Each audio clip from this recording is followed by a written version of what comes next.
Last வீடியோவில் வந்து நம்ம கோல்டு பற்றி டிஸ்கஸ் பண்ணியிருந்தோம். கோல்டு வந்து ஒரு டெக்னிக்கல் பாயிண்ட் ஆஃப் வியூவில் வந்து இப்போ கரண்ட்டாக வந்து எந்த ரேஞ்சில் இருக்குது, அது பிரேக் அவுட் ஆச்சுன்னா நெக்ஸ்ட் எது வரையும் போகிறதுக்கான பாசிபிலிட்டிஸ் இருக்குன்னு சொல்லி நம்ம டீட்டெயிலாக பார்த்துருந்தோம். அந்த வீடியோவில் வந்து நீங்கள் சில பேர் கமெண்ட் பண்ணியிருந்தீங்க சில்வரோட வியூ வந்து ஷேர் பண்ணுங்கன்னு சொல்லி. இந்த வீடியோவில் வந்து நம்ம சில்வர் பற்றி பார்க்கலாம். இப்போ அந்த கோல்டு வீடியோ யாரெல்லாம் வந்து நீங்கள் பார்க்கலையோ ஜஸ்ட் நான் ஃபஸ்ட்டு கமெண்ட்டில் வந்து நான் பிங்க் பண்ணுறேன். ஜஸ்ட் நீங்கள் வாட்ச் பண்ணலன்னா அந்த வீடியோ வந்து நீங்கள் வாட்ச் பண்ணிவிட்டு அதுக்கப்புறம் வந்து இந்த வீடியோ வந்து நீங்கள் வாட்ச் பண்ணலாம். அப்போது சில்வர் இப்போ எப்படி வந்து நம்மளுக்கு வந்து கோல்டு ஒரு பெரிய ஃபால் வந்து கொடுத்துருக்கோம், அதே மாதிரி நம்மளுக்கு சில்வர் பார்க்கும்போதும் ஒரு மேஜரான ஒரு பெரிய ஃபால் வந்து கொடுத்துருக்கு. ஏன்னா இப்போ இது வரையும் பார்த்தீங்கன்னா சில்வர் வந்து நம்மளுக்கு வந்து ஒரு ஆல் டைம் ஹைலேருந்து நியர்லி ஒரு 54% கிட்ட வந்து இதுவரையும் வந்து நம்மளுக்கு வந்து ஃபாலாக இருக்குது. இது வந்து நீங்கள் கோல்டு கூட கம்பேர் பண்ணும்போது கோல்டோட மொமெண்டம் வந்து நம்மளுக்கு வந்து ஸ்லோவாக இருக்கும். ஏன்னா இப்போ கோல்டு வந்து ஒரு 20% வந்து நம்மளுக்கு வந்து ஃபால் ஆகுது, இல்லைனா வந்து ஒரு 20% வந்து ஒரு மொமெண்டம் கொடுக்குதுன்னா அப்சைட் மொமெண்டம் கொடுக்குதும்போது இப்போ நீங்கள் சில்வர் பார்த்தீங்கன்னா அந்த டைமில் வந்து நமக்கு வந்து 50% இல்லை 45% கிட்ட அந்த மொமெண்டம் இருக்கும். அப்போது கோல்டை கம்பேர் பண்ணும்போது நம்மளுக்கு வந்து சில்வரோட மொமெண்டம் வந்து எப்பயுமே ஹையாக தான் இருக்கும். அப்போ நீங்கள் சில்வர் இடிஎஃப்ல வந்து நீங்கள் இன்வெஸ்ட் பண்ண போகிறீங்க அப்படின்னா அப்போ சில்வரில் அதோட ரிஸ்க் என்னன்னு சொல்லி தெரிஞ்சுக்கிட்டு அதை பேஸ் பண்ணிவிட்டு இன்வெஸ்ட் பண்ணுறது வந்து சேஃப். ஏன்னா இப்போது கீழே விழுந்தாலும் உங்களுக்கு வந்து பெருசாக வந்து ஃபால் ஆகும் சில்வர். அதே டைம் வந்து உங்களுக்கு வந்து ஒரு மொமெண்டம் கொடுத்தாலும் நம்மளுக்கு வந்து பெருசாக வந்து மொமெண்டம் கொடுக்கறதுக்கான பாசிபிலிட்டிஸ் வந்து நம்மளுக்கு வந்து சில்வரில் அதிகமாக இருக்குது. ஓகே, அதனால் அது என்னன்னு சொல்லி தெரிஞ்சுக்கிட்டு அதை பேஸ் பண்ணிட்டு வந்து நீங்கள் இன்வெஸ்ட் பண்ணுறது வந்து சேஃப். இப்போது சில்வர் வந்து நீங்கள் பார்த்துருக்கலாம் லாஸ்ட் ஒரு 1 வீக் அரௌண்ட் ஒரு 2 to 3 வீக்ஸ்லேயே பார்க்கும்போது நியர்லி ஒரு 14% கிட்ட வந்து சில்வர் வந்து நம்மளுக்கு வந்து இது வரையும் ஃபாலாக இருக்குது. இப்போ கரண்ட்டாக வந்து சில்வர் பார்க்கும்போது நியர்லி ஒரு $55 கிட்ட வந்து நம்மளுக்கு வந்து ட்ரேட் ஆகுது. அப்போது சில்வர் நீங்கள் ப்ரீவியஸாக வந்து நமக்கு வந்து $55 வந்து எப்போ ட்ரேட் ஆச்சுன்னு சொல்லி பார்த்தீங்கன்னா லாஸ்ட் டிசம்பர் 2025. அப்போ ஆல்மோஸ்ட் வந்து இப்போ கரண்ட்டாக சில்வர் பார்த்தீங்கன்னா ஒரு 7 months லோவில் தான் வந்து நம்மளுக்கு வந்து ட்ரேட் ஆகுது. அப்போ இதை பேஸ் பண்ணி தான் நீங்கள் கொஸ்டின்ஸ் வந்து கேட்டிருந்தீங்க, சில்வர் வந்து நம்மளுக்கு வந்து அந்த $45 வரையும் போகிறதுக்கான பாசிபிலிட்டிஸ் இருக்கா அப்படின்னு சொல்லி கேட்டிருந்தீங்க. நம்ம சார்ட் அனலைஸ் பண்ணும்போது நம்ம அதை பற்றி நம்ம டீட்டெயிலாக பார்க்கலாம். ஃபர்ஸ்ட் வந்து நம்ம ரிசர்ச் அனலிஸ்ட்லேருந்து அவங்க சைட்லேருந்து என்ன ப்ரெடிக்ட் பண்ணிங்க சொல்லி நம்ம பார்க்கலாம். இப்போது ஜேபி மார்கன் அந்த ரிசர்ச் டீம் அவங்க சொன்ன ஒரு விஷயம் 2026 வந்து சில்வர் அரௌண்ட் ஒரு $81 per ounce வந்து போகிறதுக்கான பாசிபிலிட்டிஸ் இருக்குன்னு சொல்லியிருக்காங்க. அதே டைம் வந்து அந்த 4th quarter 2020 அந்த 4th quarterக்குள்ளே ஒரு $85, அப்போ 81லேருந்து $85 வந்து சில்வர் வந்து போகிறதுக்கான பாசிபிலிட்டிஸ் இருக்குன்னு சொல்லி அவங்களோட பாயிண்ட் ஆஃப் வியூ வந்து ஷேர் பண்ணியிருக்காங்க. அப்போ ஜஸ்ட் இந்த ஒரு நியூஸை பேஸ் பண்ணிவிட்டு இன்வெஸ்ட்மெண்ட் பண்ணலாமா அப்படின்னா எப்பயுமே வந்து நம்ம நியூஸை பேஸ் பண்ணிவிட்டு இன்வெஸ்ட்மெண்ட் பண்ணுறத விட ஜஸ்ட் ஒரு ஃபேக்ட்ஸை பேஸ் பண்ணிவிட்டு இன்வெஸ்ட் பண்ணால் நம்மளாலேயே வந்து ஒரு நல்ல ரிட்டர்ன்ஸ் வந்து எடுக்க முடியும். அதனால் நம்ம வந்து ஒரு சார்ட் இப்போ கரண்ட்டாக வந்து நம்மளுக்கு வந்து என்ன ஸ்ட்ரக்சரில் இருக்குது, இதுக்கப்புறம் வந்து நம்மளுக்கு வந்து சில்வர் எப்படி போகிறது பாசிபிலிட்டிஸ் இருக்குதுன்னு சொல்லி நம்ம டீட்டெயிலாக வந்து நம்ம சார்ட்லேயே வந்து நம்ம பார்க்கலாம். ஓகே, இப்போது நம்ம சார்ட்டில் பார்க்கலாம். இப்போது சில்வர் பார்க்கும்போது முன்னாடி நம்ம டிஸ்கஸ் பண்ணதான் சில்வர் வந்து நம்மளுக்கு அந்த ஆல் டைம் ஹைலேருந்து நியர்லி வந்து ஒரு 54% கிட்ட வந்து ஒரு பெரிய ஃபால் கொடுத்துருக்கு. இப்போது லாஸ்ட் வீடியோவில் வந்து நம்ம டிஸ்கஸ் பண்ணியிருப்போம், இந்த சைடில் இங்கே வந்து நம்மளுக்கு அந்த மொமெண்டம் கொடுக்கும்போது இங்கே வந்து இன்வெஸ்ட் பண்ணலாம்னு சொல்லி நீங்கள் நிறைய பேர் நீங்கள் கேட்டிருக்கும்போது நான் சொல்லியிருந்தேன் இல்லை இது வந்து நம்மளுக்கு வந்து செல்லிங்கில் இருக்குது. சேம் இது வந்து கோல்ட்லேயும் வந்து நீங்கள் கேட்டிருந்தீங்க, அதுக்கான ரீசன் நான் அதில் கொடுத்துருந்தேன். அப்போது சில்வர்லேயும் வந்து இந்த ஒரு மொமெண்டம் பேஸ் பண்ணிவிட்டு இங்கேருந்து திரும்பி நம்மளுக்கு வந்து சில்வர் ஒரு பையிங் ஆப்பர்ச்சுனிட்டி எக்ஸ்பெக்ட் பண்ணலாம் சொல்லி கேட்டிருந்தீங்க. அந்த டைம் நான் சொன்ன விஷயம் இங்கே கிடையாது, இது வந்து சில்வர் வந்து நம்மளுக்கு வந்து ஒரு சேனலில் வந்து ட்ரேட் ஆகுதுன்னு சொல்லியிருந்தேன்.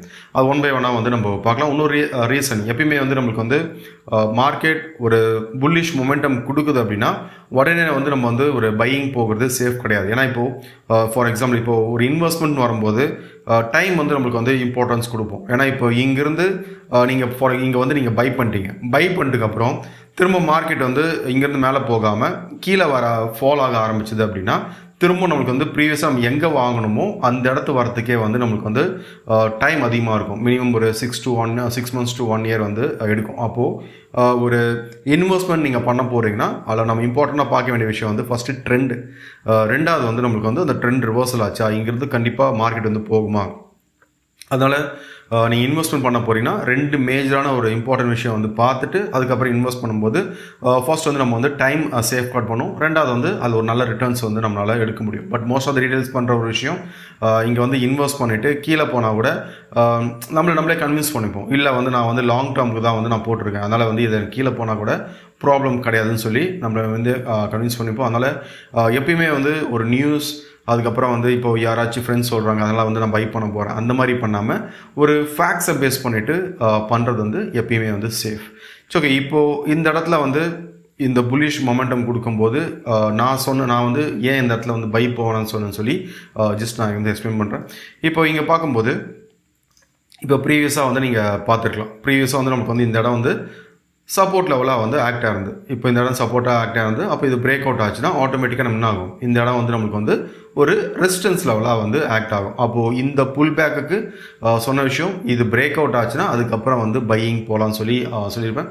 இப்போ அதே மாதிரி வந்து இந்த இடத்துல வந்து நான் ஏன் வந்து அந்த பையிங் போவேணும்னு சொன்னோம். இப்போ இதுவும் பார்த்தீங்கன்னா இந்த இடத்துல வந்து நம்மளுக்கு வந்து மேஜராக வந்து ஒரு சப்போர்ட் லெவலாக ஆக்ட் ஆகுது. அப்போ ஒன்ஸ் இது பிரேக் அவுட் ஆனதுனால இது வந்து கரண்ட்டாக பார்க்கும்போது இது வந்து ரெசிஸ்டன்ஸ். அப்போது ஜஸ்ட் ஒரு என்ன சொல்கிற ப்ரைஸ் ஆக்ஷன் வந்து நீங்கள் ஃபாலோ பண்ணுறதா இண்டிகேட்டர்ஸ் எதுவுமே கிடையாது. ஜஸ்ட் ஒரு ப்ரைஸ் ஆக்ஷன் நீங்கள் ஃபாலோ பண்ணும்போது ஒரு சப்போர்ட் ரெசிஸ்டன்ஸே வந்து நம்மளுக்கு வந்து ஒரு மேஜராக ஒரு கிளியரான ஒரு வியூ வந்து நம்மளுக்கு வந்து காட்டும். இந்த இடத்துல வந்து பை பண்ணலாமா இல்லைனா வந்து செல் பண்ணலாமா அப்படின்னு சொல்லி.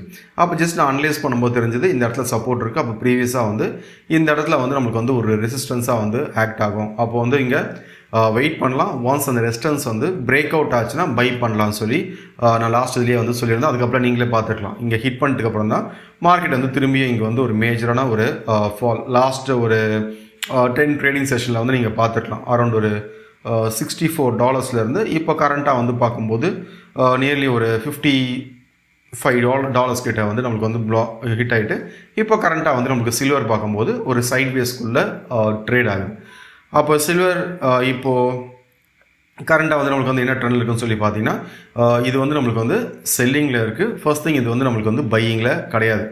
அப்போது சில்வர் இந்த இடம் வந்து நம்மளுக்கு வந்து மேஜராக ஒரு சப்போர்ட் லெவலாக ஆக்ட் ஆகுது. இப்போ ப்ரீவியஸாக பார்த்தீங்கன்னா இந்த இடம் வந்து நமக்கு வந்து ரெசிஸ்டன்ஸாக வந்து ஆக்ட் ஆன இடம். இப்போ கரண்ட் லெவலில் பார்த்தீங்கன்னா இது வந்து நம்மளுக்கு வந்து ஒரு சப்போர்ட் லெவலாக ஆக்ட் ஆகும். அப்போது இந்த இடத்துல ஒரு சைட் வேஸ், இப்போ ஃபார் எக்ஸாம்பிள் இப்போது இந்த இடத்துல வந்து மார்க்கெட் திரும்ப வந்து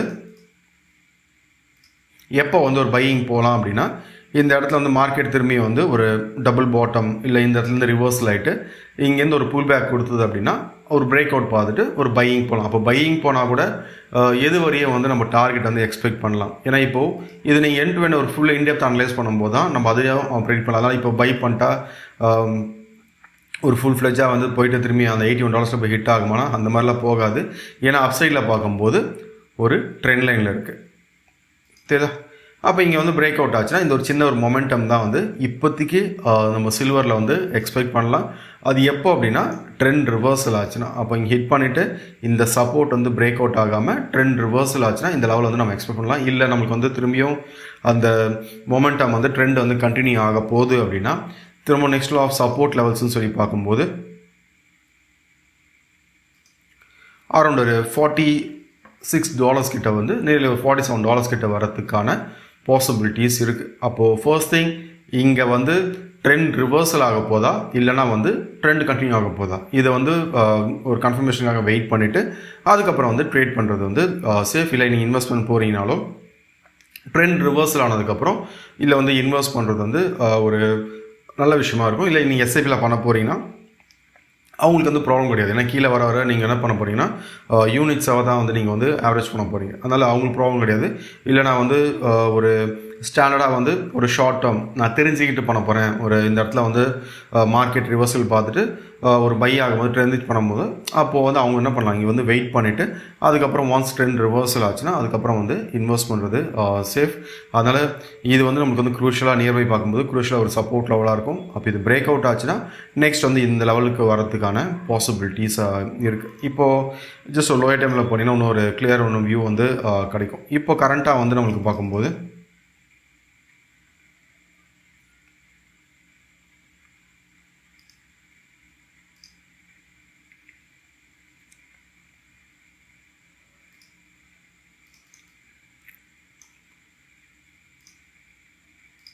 இது நம்ம லாஸ்ட் இதுலேயே வந்து பார்த்துருந்தோம். இப்போது சில்வர் வந்து நம்மளுக்கு வந்து ஒரு சேனலில் வந்து ட்ரேட் ஆகுதுன்னு சொல்லியிருந்தேன்.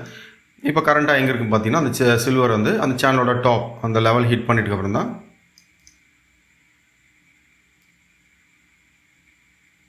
அந்த லெவல் நம்மளுக்கு ஹிட் பண்ணிட்டுக்கப்புறம் தான் இதுக்குள்ளே தான் நம்மளுக்கு வந்து ட்ரேட் ஆகுது. அப்போது ஒன்ஸ் இந்த சேனல் வந்து பிரேக் அவுட் ஆச்சுன்னா ஒரு ஷார்ட் டேர்ம் என்ன சொல் ஒரு 1 மந்த்துக்கு பார்க்கும்போது ஒரு மொமெண்டம் வந்து நம்ம எக்ஸ்பெக்ட் பண்ணலாம். அது வந்து பை கிடையாது, ஜஸ்ட் ஒரு புல் பேக் அந்த மாதிரி ஒரு மொமெண்டம் வந்து எக்ஸ்பெக்ட் பண்ணலாம். எப்போ அப்படின்னா இந்த சேனல் வந்து நம்மளுக்கு வந்து பிரேக் அவுட் ஆச்சு அப்படின்னா. ஏன்னா இப்போது லாஸ்ட் ஒரு 1 மந்த்தாக 1.5 மந்த்தாக பார்க்கும்போது இந்த சேனல் கூட தான் நம்மளுக்கு வந்து ட்ரேட் ஆகுது. அதனால தான் மொமெண்டம் வந்து நீங்கள் ஸ்லோ டவுன். இப்போ கோல்டு நீங்கள் பார்க்கலாம், கோல்டு அண்ட் சில்வர் ரெண்டுமே நம்மளுக்கு வந்து மொமெண்டம் ஸ்லோ டவுன் ஆகிறது ரீசன் சொல்லி பார்த்தீங்கன்னா, இது வந்து நம்மளுக்கு வந்து ஒரு சைட்வேஸ்குள்ளே இருக்குது. அப்போது டாப் டு பாட்டம் திரும்பியும் நம்மளுக்கு வந்து டாப் பாட்டம் இப்போ வந்து அந்த டாப் ஹிட் பண்ணிவிட்டு இங்கேருந்து நமக்கு வந்து ஒரு கேண்டலாக வந்து ரிஜெக்ட் ஆகிட்டு வந்திருக்கு. அப்போது ஆட்டோமேட்டிக்காக இது பிரேக் அவுட் ஆச்சுன்னா இதுவும் நம்மளுக்கு வந்து சொல்லுது சேனலோட பாட்டமும் சரி, அதே டைம் வந்து நம்மளுக்கு வந்து இந்த சப்போர்ட் லெவலும் ஆல்மோஸ்ட் வந்து நம்மளுக்கு வந்து சேமாக இருக்குது. தெரியுதா? அப்போது இந்த ரேஞ்ச் இது வந்து பிரேக் அவுட் ஆச்சுன்னா இங்கே வரையும் வரணும். பட் ஸ்டில் நம்மளுக்கு வந்து சேனல் வந்து வேலிட். அப்போது இந்த இடத்துல வந்து வெயிட் பண்ணி பார்க்கணும். இந்த இடத்துல வந்து நமக்கு சப்போர்ட் இருக்குது. இந்த சப்போர்ட் வந்து பிரேக் அவுட் ஆச்சுன்னா செல், இந்த சேனல் விட்டு நம்மளுக்கு வந்து இல்லைச்சுன்னா ஆட்டோமேட்டிக்காக நம்ம சேனல் வந்து இன்வால்வ் ஆகிடும். அதுக்கப்புறம் ஒரு ஷார்ட் டேர்முக்கு வந்து ஒரு பையிங் மொமெண்டம் வந்து எக்ஸ்பெக்ட் பண்ணலாம். ஜஸ்ட் அதனால் வந்து ஒன்ஸ் இது பிரேக் அவுட் ஆகிட்டு நம்மளுக்கு கன்ஃபர்மேஷன் கொடுத்தது அப்படின்னா கண்டிப்பாக இதை பற்றி நான் அப்கமிங் வீடியோஸில் வந்து உங்களுக்கு வந்து எக்ஸ்பிளைன் பண்ணுறேன். அதனால் என்னோட பாயிண்ட் ஆஃப் வியூ இப்போ கரண்ட் சினாரியோவில் பார்க்கும்போது சில்வர் இது வந்து செல்லிங்கில் இருக்குது, இது பையிங்கில் கிடையாது. அதே மாதிரி நான் கோல்ட்லேயும் சொல்லியிருந்தேன், கோல்டு என்னோடய பாயிண்ட் ஆஃப் வியூ கோல்டும் வந்து செல்லிங்கில் தான் இருக்குது, அதுவும் வந்து பையிங்கில் கிடையாது. ஜஸ்ட் ஒரு நாள் 2 நாள் அந்த புல் பேக்னால திரும்பவும் நம்மளுக்கு வந்து ஒரு மொமெண்டம் வந்து கொடுக்குன்னு சொல்லி இப்போதைக்கு வந்து நான் எக்ஸ்பெக்ட் பண்ணல. ஜஸ்ட் இது என்னோடய பாயிண்ட் ஆஃப் வியூ. நீங்களும் வந்து உங்களுக்கு ரிசர்ச் பண்ணுங்கள், இல்லைனா வந்து உங்கள் ஃப்ரெண்ட்ஸ் கேட்டு அதை பேஸ் பண்ணிட்டு நீங்கள் உங்களோட டிசிஷன்ஸை வந்து எடுத்துக்கலாம். ஓகே, இப்போ உங்களுக்கு ஓரளவுக்கு புரிஞ்சுக்கணும்னு நினைக்கிறேன். சில்வர் இப்போ கரண்ட்டாக வந்து என்ன ஸ்ட்ரக்சரில் இருக்குது, நெக்ஸ்ட் ஆஃப் சப்போர்ட்ஸ் வந்து எந்த இடத்துல வந்து இருக்குது அப்படின்னு சொல்லி. ஓகே, இந்த வீடியோ உங்களுக்கு யூஸ்ஃபுல்லாக வந்திருக்குன்னு நினைக்கிறேன். தேங்க்யூ.